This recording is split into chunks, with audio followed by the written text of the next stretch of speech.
Merhaba arkadaşlar, kanalıma hoş geldiniz. Sizlerle Uzak Şehir'denin 36. bölümünden yepyeni kareler getirdik.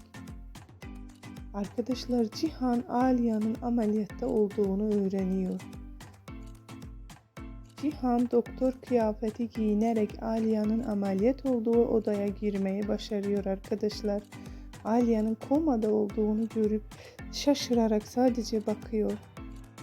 Arkadaşlar, Aliye ameliyattan sapasağlam çıkıyor. Bakalım 37.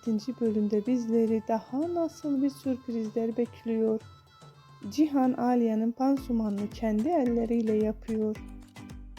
Arkadaşlar, bu tür içerikli videoların gelmesini istiyorsanız lütfen kanalımı destekleyerek bize abone olup bildirim zilini açık tutmayı unutmayın.